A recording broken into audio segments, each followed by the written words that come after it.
안녕하십니까. 담덕법률사무소 대표 변호사 박지윤 변호사입니다. 오늘은 여러분들에게 배상명령에 관해서 좀 설명을 드리고자 합니다.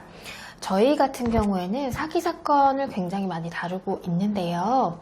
그래서 그 사기 사건의 피해자가 되신 분들이 형사재판 절차에 들어가시면 배상명령 신청을 통해서 간이하게 그 자신의 피해액을 보전받으실 수 있는 그런 절차가 마련이 돼 있습니다. 그래서 거기에 대해서 좀 실무례를 설명을 드리고 어떻게 하면 되는지 방법을 조금 쉽게 알려드리기 위해서 이렇게 영상을 찍게 됐습니다. 배상명령 신청이 어려운 것은 아닙니다. 하지만 여러분들이 이제 실무적으로 어떤 식으로 그 결정이 나는지에 대해서 잘 모르셔서 그런 것들을 좀 많이 문의를 주시더라고요. 그래서 그 경우에 여러분들이 어떻게 신청을 하고 얼만큼의 금액을 적어야 되고 이런 부분들에 대해서 여러분들에게 조금 설명을 드리도록 하겠습니다. 시작하겠습니다. 일단은 그 기한에 대해서인데요. 일단 공판 절차가 시작이 되면 여러분들한테 이제 배상명령을 신청할 것인지에 대한 이제 문서가 날라옵니다. 그래서 그걸 바탕으로 여러분들이 이제 신청을 하시면 되는데요. 그 기간은 사실시민 1심 혹은 항소시민 2심이 변론 종결하는 그 시점까지만 신청을 하실 수가 있습니다. 변론 종결이 뭐냐면요. 선고하기 전에 직전 제일 마지막으로 이제 변호인과 피고인이 법정에 출석을 해서 자신에 대한 변론을 하게 됩니다. 그 마지막 변론일, 그러니까 최후 변론을 하는 그 시기가 있는데요. 그때까지만 여러분들이 배상명령을 신청할 수 있습니다. 1심으로 종결이 된다고 하면 1심의 변론 종결이 될 것이고 1심이 이제 끝나더라도 그것이 2심으로 넘어가게 되면 2심의 변론을 종결하는 그 날까지 배상명령 신청을 하실 수가 있습니다. 배상명령 신청을 하실 수 있는 범죄도 법률상 조금 규정이 돼 있지만 사기 범죄에는 당연히 들어가기 때문에 오늘은 사기에 대해서 말씀드리는 거라서 종류는 다음 기회에 조금 자세히 설명을 드리도록 하겠습니다. 하지만 법 규정에 있는 그 범죄가 아니더라도 당사자끼리 합의된 손해배상금에 대해서도 배상명령을 신청을 하고 그 결정을 받으실 수가 있으니까 그 점도 좀 참고해 주시기 바랍니다.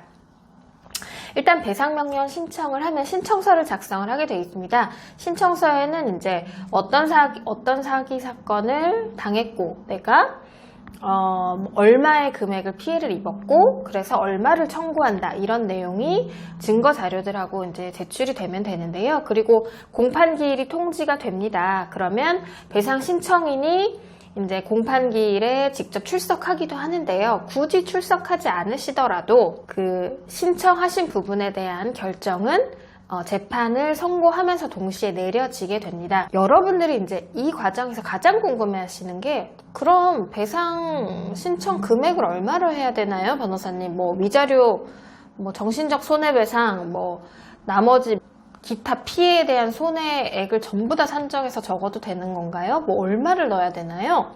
라고 합니다. 일단 사기에 관해서 말씀드립니다. 사기 같은 경우에는 안타깝게도 대부분 배상 신청액이 인정되지 않는 경우가 대부분입니다. 왜냐하면 당사자의 과실이 있다고 보기 때문에 그 과실 비율에 관한 다툼이 있다고 봅니다. 그래서 민사로 가서 좀 다투세요 라고 하기 때문에 대부분은 각하가 됩니다. 하지만 일단은 그래도 적어도 여러분들이 배상 신청액으로 기입할 수 있는 금액은 피해액을 넘어가서는 일단은 인정되는 것이 거의 불가능하다고 보시면 됩니다. 그래서 피해액까지만 적으시는 것이 가장 합당하고요. 그러니까 제가 만약에 A라는 피고인한테 1,000만 원의 피해를 봤다라고 하면 그 1,000만 원을 기재하시는 거고요. 그리고 보이스피싱 같은 경우에는 이제 피고인이 있다고 하더라도 그 피고인이 아닌 다른 피고인에 대한 금액까지 적어내시는 분들도 꽤 많습니다. 예를 들면 내가 현금을 이렇게 송금을 전달을 한 내역이 한 5건쯤 되는데 이 피고인이 받아간 금액은 그 5번째 금액 1,000만 원밖에 안 되는데 내가 실제 피해본 금액은 5천만 원이다 라고 해서 5천만 원을 적으시면 당연히 각하가 됩니다. 그래서 그렇게 하시면 안 되고요. 당연히 이 피고인에 대해서 피해를 본 금액만 적으셔야 인정이 될 가능성이 그나마 있습니다. 그래서 그 금액에 대해서는 일단은 뭐 위자료 이런 것들은 들어가서는 안 되고요. 당연히 안 되고요. 그럼 무조건 각하가 될 겁니다. 안 되고 피해 보신 객관적인 금원만 예를 들면 공소 사실에 기재된 공소장에 기재된 공소 금액이 있습니다. 그 금액에 해당하는 만큼만 기재를 하는 것이 가장 좋은 방법입니다. 그리고 각하 결정이 난다고 아까 말씀을 드리지 않았습니까? 그 각하 결정이라는 것은 배상 명령을 받아들여 주지 않겠습니다. 그러니까 다른 데서 좀 민사적으로 다투시던지 하십시오 라는 것이거든요. 근데 각하 결정이 나면은 배상 신청인은 거기에 대해서 불복은 하지 못합니다.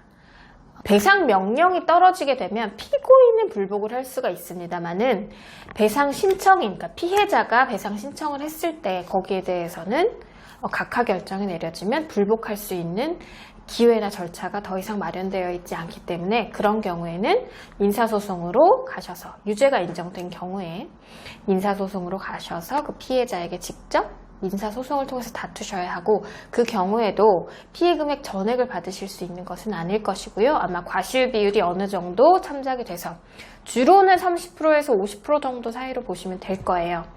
그래서 그 정도 비율로 차감이 된 금액을 손해배상액으로 보전을 받으실 수 있습니다. 그것이 실무례입니다. 그래서 여러분들 배상 신청하실 때요.